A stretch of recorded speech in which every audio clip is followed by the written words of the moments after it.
അതുകൊണ്ടാണ് സൂര്യൻ ഉദിച്ചിട്ടില്ല. മമ്മൂക്കയുടെ മിക്ക സിനിമയിലും സൂര്യൻ ഉദിക്കാറില്ല, കാരണം സൂര്യനകത്താണ്. അങ്ങനെ കുറച്ച് സമയം കഴിയുമ്പോഴത്തേക്ക് കേരളം കത്തും.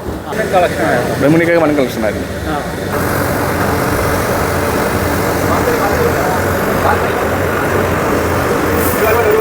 അതായത് ലോകമെമ്പാടുള്ള സിനിമാ പ്രേക്ഷകർ ഈ ഒരു ദിവസത്തിന് വേണ്ടി ഭയങ്കര വെയിറ്റിംഗ് ആണ്. സൂര്യനെ പോലും കാണുന്നില്ല, കാരണം സൂര്യൻ തിയേറ്ററിനകത്ത് ഉദിക്കാൻ പോവാണ്. അപ്പോൾ തിയേറ്ററിലാണ്, അതുകൊണ്ടാണ് സൂര്യൻ ഉദിച്ചിട്ടില്ല. മമ്മൂക്കയുടെ മിക്ക സിനിമയിലും സൂര്യൻ ഉദിക്കാറില്ല, കാരണം സൂര്യനകത്താണ് ഉദിക്കാൻ പോകുന്നത്, തിളങ്ങാൻ പോകുന്നത്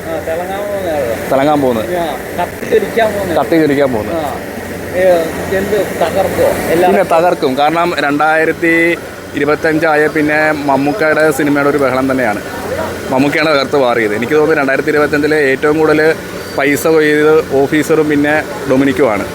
പിന്നെ വീണ്ടും പൈസ അടിച്ച് ഹിറ്റ് അടിക്കാൻ വേണ്ടി ബസൂക്കയും മതി. ബഹുമണിക്കൊക്കെ വൻ കളക്ഷനായിരുന്നു. പിന്നെ അതുപോലെ ഓഫീസർ, പിന്നെ അതേപോലെ രേഖ ചിത്രം, ആ മമ്മൂട്ടി ആ ഒരു റോളിങ് വന്നത് നയിക്കുന്നത്. അപ്പം മമ്മൂട്ടി പറയണമെന്ന് എന്താ അമ്മയൊക്കെ ഒന്ന് രക്ഷപ്പെടണമെങ്കിൽ മൂവി ആയിരിക്കും എന്തായാലും ഉറപ്പുണ്ട്. പിന്നെ ട്രെയിലറൊക്കെ കണ്ടിട്ട് കൊള്ളാം. കുഴപ്പമില്ല, മമ്മൂക്ക അടിപൊളിയാണ്. പിന്നെ നമുക്ക് ഒരുപാട് ഹൈപ്പ് വെച്ചിട്ടില്ലല്ലോ, അതുകൊണ്ട് നമുക്കൊരു പ്രതീക്ഷയുണ്ട്. ഇങ്ങനൊരു ഹൈപ്പിൽ ഇരുന്ന് കഴിഞ്ഞാൽ നമുക്ക് ചിലപ്പോൾ പടം സൂഹിക്കും. ഒരുപാട് പ്രതീക്ഷിക്കാം. ബാക്കി സിനിമ കണ്ടിട്ട് പറയാം. മലയാളത്തിൽ കാണാത്ത ഒരു ഗെയിം ബേസ്ഡ് ആയിട്ടുള്ള അങ്ങനെ കുഴപ്പമില്ല, നമുക്ക് നൈസായിരിക്കും, എന്തായാലും അടിപൊളിയായിരിക്കും. ഇത്രയും ഹൈപ്പ് കൊടുക്കാത്ത തന്നെയാണ് നല്ലത്. ഓവർ ഹൈപ്ഡ് ആയിട്ട് വന്നിട്ട് നമ്മൾ ഒരുപാട് തിങ്ക് ചെയ്തിട്ട് പോകുമ്പോഴത്തേക്കും അത്രയും കാണത്തില്ല. ഇതിപ്പോൾ ഈ ഒരു ഇത് വരുമ്പോൾ നമുക്ക് ഇനി നമ്മൾ കാണുന്നതായിരിക്കും നമ്മുടെ നല്ലതായിരിക്കും.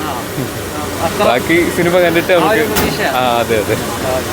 ഈ സിനിമയ്ക്ക് വലിയ ഹൈപ്പൊന്നും ഇല്ലായിരുന്നല്ലോ, അതാണ് ഇതിൻ്റെ ഏറ്റവും വലിയൊരു ഗുണം. പിന്നെന്ന് വെച്ച് കഴിഞ്ഞാൽ ഇതിൻ്റെ ഒരു സെക്കൻഡ് ടീസർ ഇറങ്ങിയായിരുന്നല്ലോ, അപ്പോൾ ലാസ്റ്റ് ഇറങ്ങിയത്, അത് ശരിക്കും പറഞ്ഞാൽ കത്തിക്കേറിയെന്നുള്ളതാണ്.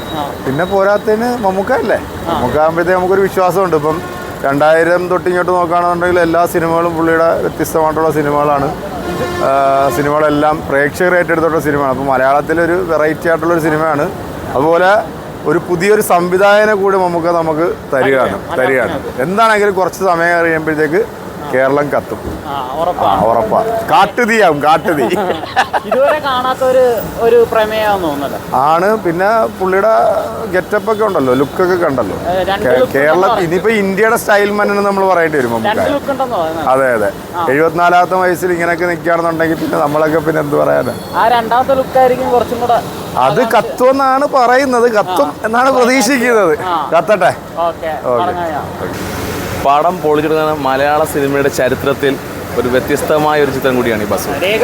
രേഖപ്പെടുത്തും സ്വർണ്ണലിപികളെ ഉറപ്പാണ്. അതിൽ യാതൊരു തർക്കമില്ല. ത്രില്ലറായിരിക്കും. എന്തായാലും ബാക്കി കാര്യങ്ങൾ ഈ സിനിമയ്ക്ക് ശേഷം ഒന്ന് പറയാം. ഓക്കെ.